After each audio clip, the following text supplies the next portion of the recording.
പരിശുദ്ധ പരമ ദിവ്യകാരുണ്യത്തിന് എന്നേരവും ആരാധനയും സ്തുതിയും പുകഴ്ചയും ഉണ്ടായിരിക്കട്ടെ. പരിശുദ്ധ പരമ ദിവ്യകാരുണ്യത്തിന് എന്നേരവും ആരാധനയും സ്തുതിയും പുകഴ്ചയും ഉണ്ടായിരിക്കട്ടെ. പരിശുദ്ധ പരമ ദിവ്യകാരുണ്യത്തിന് എന്നേരവും ആരാധനയും സ്തുതിയും പുകഴ്ചയും ഉണ്ടായിരിക്കട്ടെ. ഇന്ന് ദൈവകരുണയുടെ ഞായറാഴ്ചയാണ്. കർത്താവ് വിശുദ്ധ ഫൗസ്റ്റീന വഴി നമ്മളിലേക്ക് വെളിപ്പെടുത്തി തന്ന അവിടുത്തെ അഗാധമായ കാരുണ്യത്തെ ധ്യാനിച്ച് നന്ദി പറയുന്ന ദിവസം. ഈശോയുടെ അതിദാരുണമായ പീഡാസഹനങ്ങളെ പ്രതി പിതാവേ, ഞങ്ങളുടെയും ലോകം മുഴുവൻ്റെയും മേൽ കരുണയായിരിക്കണമേ. ഏറ്റു പറയുമ്പോൾ ഇതിങ്ങനെ അവിടുത്തെ കരുണ ഇങ്ങനെ അനുഭവിക്കണം. എനിക്ക് വേണ്ടി കരുണയോട് തുടിക്കുന്ന അവൻ്റെ ഹൃദയത്തിലേക്ക് ചേർത്ത് വെച്ച് പരിശുദ്ധ ഈശോയുടെ അതിദാരുണമായ പീഡാസഹനങ്ങളെ പ്രതി പിതാവേ, ഞങ്ങളുടെയും ലോകം മുഴുവൻ്റെയും മേൽ കരുണയായിരിക്കണമേ. എന്നെയും എൻ്റെ കുടുംബത്തെയും കുഞ്ഞുങ്ങളെയും പ്രിയപ്പെട്ടവരെയും ഒക്കെ അവൻ്റെ കരുണയിലേക്ക് ചേർത്ത് വെച്ച് ഈശോയുടെ അതിദാരുണമായ പീഡാസഹനങ്ങളെ പ്രതി പിതാവേ, ഞങ്ങളുടെയും ലോകം മുഴുവൻ്റെയും മേൽ കരുണയായിരിക്കണമേ. വിശുദ്ധ ഗ്രന്ഥത്തിലെ നിലവിളികളൊക്കെ അവൻ്റെ കരുണയ്ക്ക് വേണ്ടിയുള്ളതായിരുന്നു. അങ്ങനെയുള്ള വലിയൊരു നിലവിളിയാണ് നമ്മൾ ഇന്നത്തെ സുവിശേഷത്തിൽ കാണുന്നത്. എൻ്റെ കർത്താവേ, എൻ്റെ ദൈവമേ. തോമസ് അപ്പോസ്തലനാണ്. അതിന് മുന്നായിട്ട് കർത്താവ് ശിഷ്യന്മാർക്ക് കൊടുക്കുന്നൊരു വാഗ്ദാനമൊക്കെ ഉണ്ട്. നിങ്ങൾ ആരുടെ പാപങ്ങൾ പൊറുക്കുന്നുവോ അവ പൊറുക്കപ്പെട്ടിരിക്കും, ബന്ധിക്കുന്നുവോ അവ ബന്ധിക്കപ്പെട്ടിരിക്കും. കരുണ കാണിക്കാൻ ഞാൻ തയ്യാറാണെന്നുള്ള ഓർമ്മപ്പെടുത്തലുമായി വിശുദ്ധ കുമ്പസാരത്തിൻ്റെ സ്ഥാപനമാണ്. കരുണയോടും കരം കൂപ്പിയുമല്ലാതെ നമ്മൾ എങ്ങനെയാണ് ഈ ഒരു വിശുദ്ധ സുവിശേഷം വായിക്കുക, ഈ വിശുദ്ധ ഗ്രന്ഥഭാഗം വായിക്കുക? കൂടെ ഉണ്ടാവാതിരുന്ന തോമസ് ലിഹയുടേതാണ് ആദ്യത്തെ കുമ്പസാരത്തിൻ്റെ ഏറ്റുപറച്ചിലെന്ന് തോന്നുന്നു. അവനെ വിശ്വസിക്കാതിരുന്നതിനെ ഓർത്ത് ഉള്ളു നീറി പുകഞ്ഞുകൊണ്ട് അയാൾ വിളിച്ചു പറയുന്നുണ്ട്, കർത്താവെ, ഇനി അവിശ്വാസമൊന്നുമില്ല, നീ എൻ്റെ കർത്താവാണ്, നീ എൻ്റെ ദൈവമാണ്. എൻ്റെ കർത്താവേ, എൻ്റെ ദൈവമേ. അവൻ്റെ തിരുമുറിവുകൾ കണ്ട പിന്നെ അവനെ ചേർത്ത് പിടിക്കാതെ, അവനെ കർത്താവേ എന്നുമല്ല വിളിക്കാതെ, അവനെ നോക്കി നിലവിളിക്കാതെ നമുക്ക് പറ്റില്ലല്ലോ. ആ കർത്താവിൻ്റെ കരുണയിലേക്ക് സ്വയം ചേർത്ത് വെച്ച് ഇങ്ങനെ നിലവിളിയോടുകൂടെ നിൽക്കുന്ന തോമസിനെ കർത്താവ് തിരിച്ചെടുക്കുന്നത് കാണണം. കർത്താവിൻ്റെ മുൻപിൽ വലിയൊരു നിലവിളിയുമായിട്ട് വരുന്ന മറ്റൊരു മനുഷ്യനെ നമ്മൾ കാണും. തോമസ് ലീഹയ്ക്ക് ഇങ്ങനെ കർത്താവിലേക്കുള്ള ജീവിതം തന്നെയാണ് തിരിച്ചു കിട്ടിയത്. രണ്ടാമത്തെ വായനയിൽ നമ്മളത് വായിക്കുന്നുണ്ട്. അവിടുന്ന് തൻ്റെ കാരുണ്യാതിരേകത്താൽ യേശുക്രിസ്തുവിൻ്റെ മരിച്ചവരിൽ നിന്നുള്ള ഉത്ഥാനം വഴി സജീവമായ പ്രത്യാശയിലേക്കും നിങ്ങൾക്കായി സ്വർഗത്തിൽ കാത്തു സൂക്ഷിക്കപ്പെടുന്ന അക്ഷയവും കളങ്കരഹിതവും ഒളിമങ്ങാത്തതുമായ അവകാശത്തിലേക്കും നമ്മെ വീണ്ടും ജനിപ്പിച്ചിരിക്കുന്നു. കർത്താവിൻ്റെ കരുണ കൊണ്ട് അവിടെ നിന്ന് നമ്മളെ വീണ്ടെടുത്തതിനെ കുറിച്ച് രണ്ടാമത്തെ വായന പറഞ്ഞുകൊണ്ടിരിക്കുന്നത്. കർത്താവ് ഇങ്ങനെ നമ്മളെ തിരിച്ചെടുക്കുന്നതിനെ കുറിച്ചുള്ള സുവിശേഷമാണ്. സൂചിപ്പിച്ചതുപോലെ മറ്റൊരാളുടെ നിലവിളി അത് ചങ്കുലയ്ക്കുന്ന നിലവിളിയാണ്. ദാവീദിൻ്റെ പുത്ര, പാപിയായ എൻ്റെ മേൽ കരുണയായിരിക്കണമേ. ദാവീദിൻ്റെ പുത്രനായ ഈശോയെ, പാപിയായ എൻ്റെ മേൽ കരുണയായിരിക്കണമേ. കരുണ ലഭിച്ചിരിക്കും എന്നുള്ള ഉറപ്പായിട്ട് ഇൻസ്റ്റൻറ്റ് റിലീഫാണ് കിട്ടണേ. ഉടനെ തന്നെ സൗഖ്യം കിട്ടണേ. സൗഖ്യപ്പെട്ടിട്ടേ പോണേ ഈശോ. ദാവീദിൻ്റെ പുത്ര, പാപിയായ എൻ്റെ മേൽ കരുണയായിരിക്കണമേ. കർത്താവിൻ്റെ മുൻപിൽ ഇങ്ങനെ പാപിനിയായൊരു സ്ത്രീയെ കൊണ്ടുവന്നിട്ടിട്ട് അവരെ വിധിക്കണമെന്ന് പറയുമ്പോൾ അവരുടെ മുൻപിൽ അവൻ എഴുതിയ വാക്ക് കരുണയായിരുന്നു എന്നൊക്കെ ചില വ്യാഖ്യാനങ്ങളും വായനകളും ഉണ്ട്. അതങ്ങനെ തന്നെ ആയിരിക്കാനാ വഴി. കരുണയോടുകൂടെ ഇങ്ങനെ കർത്താവ് അവരുടെ മുൻപിൽ വെല്ലുവിളി വയ്ക്കും. നിങ്ങളിൽ പാപമില്ലാത്തവരാരെങ്കിലും ഉണ്ടെങ്കിൽ കല്ലെറിഞ്ഞോ, എറിഞ്ഞു വന്നേ, ഒരു കുഴപ്പമില്ല. അവർ പോലും കാണിക്കുന്നുണ്ട് കരുണ ഈ സ്ത്രീയോട്. ദൈവത്തിൻ്റെ കാരുണ്യം തന്നെയായ ക്രിസ്തുവിൻ്റെ അടുത്ത് നിൽക്കുമ്പോൾ അവർക്കത് കാണിക്കാതിരിക്കാൻ പറ്റില്ലല്ലോ.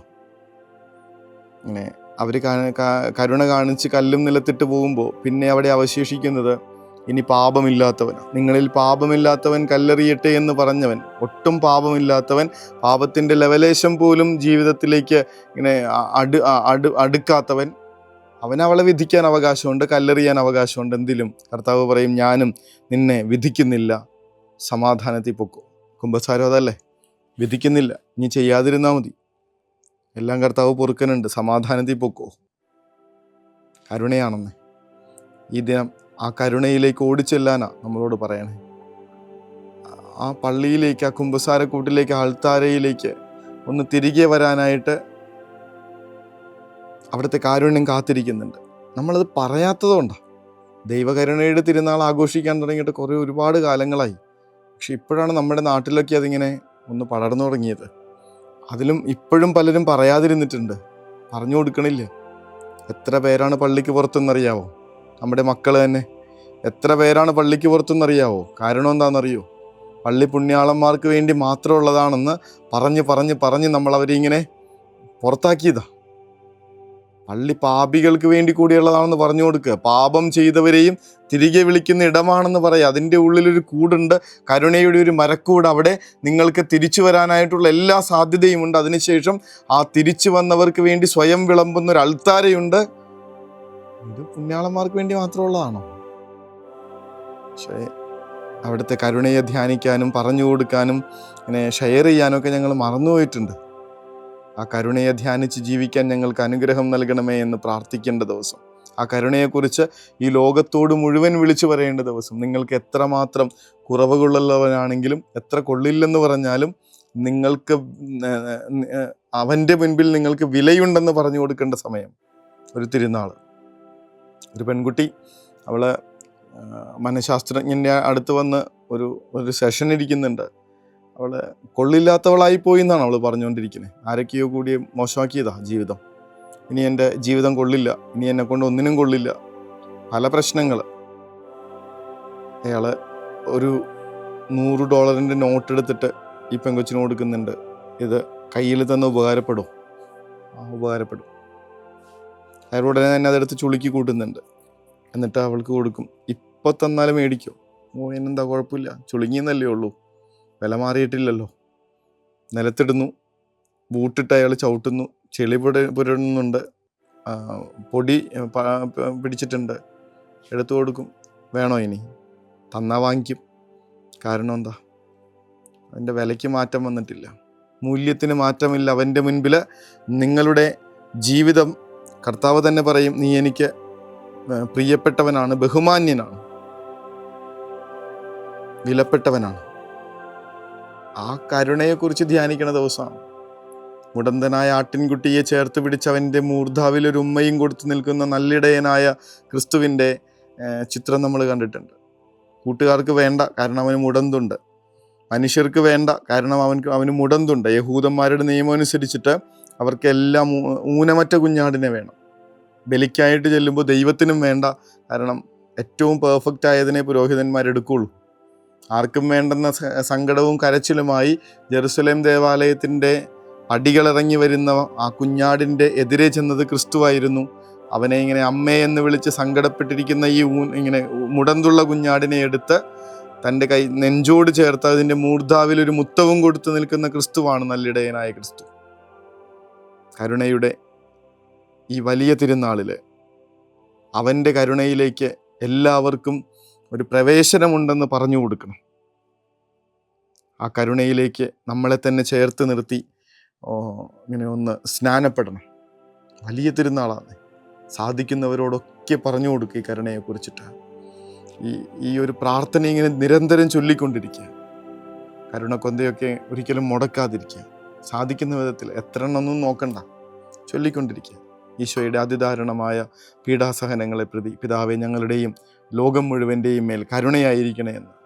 അവിടെ നിന്ന് ആ കരുണ വർഷിക്കാതിരിക്കുമെന്നാണോ തോന്നണേ? കർത്താവിൻ്റെ മുൻപിൽ മോശ കമിഴ്ന്ന് കിടന്ന് പ്രാർത്ഥിക്കുന്നുണ്ട്, ഇവരെ ഒന്നും ചെയ്യല്ലേ. മന്നയെ നമ്മൾ ഈ ദിവസങ്ങളിൽ ധ്യാനിച്ചതാണ്. മന്നയെ അവഹേളിച്ച, സ്വർഗം കൊടുത്ത അപ്പത്തെ വിലകെട്ട അപ്പം എന്ന് പറഞ്ഞ് അധിക്ഷേപിച്ച മനുഷ്യരെ ഇങ്ങനെ സ്വർഗത്തിൻ്റെ ക്രോധം ആവേശിക്കുന്നുണ്ട്. ആഗ്നേയ സർപ്പങ്ങൾ കൊത്താൻ വരുമ്പോൾ മോശ വിലങ്ങുതടിയെ ഇങ്ങനെ തടസ്സം നിൽക്കുന്നുണ്ട്. അവരെ കൊല്ലരുത്, അങ്ങയുടെ കാരുണ്യം കാണണം, അത് വേണം.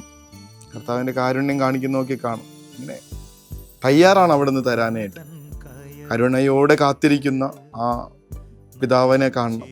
കരുണയോടുകൂടെ ചേർത്ത് പിടിക്കുന്ന നല്ലിടയനെ കാണണം. വിട്ടുപോയതിന് വേണ്ടിയിട്ട് വീടടിച്ച് വരുന്നൊരു വീട്ടമ്മയെ കാണണം. ഇങ്ങനെ കുത്തിമുറിവേൽപ്പിച്ചവന് പോലും സൗഖ്യം കൊടുക്കുന്നവൻ്റെ തിരുമുറിവ് കാണണം. ഒറ്റിക്കൊടുത്തവനെ സ്നേഹിത എന്ന് വിളിക്കുന്നവൻ്റെ കാരുണ്യം കാണണം. തള്ളിപ്പറഞ്ഞവൻ്റെ നേരെ കരുണയോടുകൂടെ നോക്കുന്നവൻ്റെ കണ്ണുകൾ കാണണം. ആ കരുണയിലേക്ക് നമ്മളെ ചേർത്ത് വെച്ച് ആശീർവാദത്തിനായിട്ട് സ്നേഹമേ, പരിശുദ്ധ സ്നേഹമേ, പരിശുദ്ധ പരമദിവ്യകാരുണ്യമേ, അനന്ത സ്നേഹമേ, പരിശുദ്ധ പരമദിവ്യകാരുണ്യമേ, അനന്ത സ്നേഹമേ.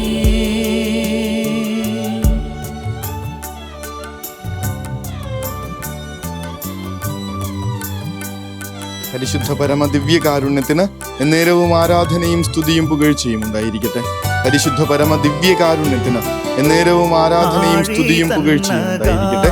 പരിശുദ്ധ പരമ ദിവ്യകാരുണ്യത്തിന് എന്നേരവും ആരാധനയും സ്തുതിയും പുകഴ്ചയും ഉണ്ടായിരിക്കട്ടെ. ദിവ്യകരുണയുടെ ദൈവകരുണയുടെ തിരുനാളിൽ എല്ലാവർക്കും സ്വർഗത്തിന്റെ കരുണ യാചിച്ചുകൊണ്ട് നമുക്ക് ഒന്നു ചേർന്ന് പ്രാർത്ഥിക്കണം. പരിശുദ്ധനായ ദൈവമേ, പരിശുദ്ധനായ ബലവാനെ, പരിശുദ്ധനായ അമർത്യനെ, ഞങ്ങളുടെയും ലോകം മുഴുവൻ്റെയും മേൽ കരുണയായിരിക്കണമേ.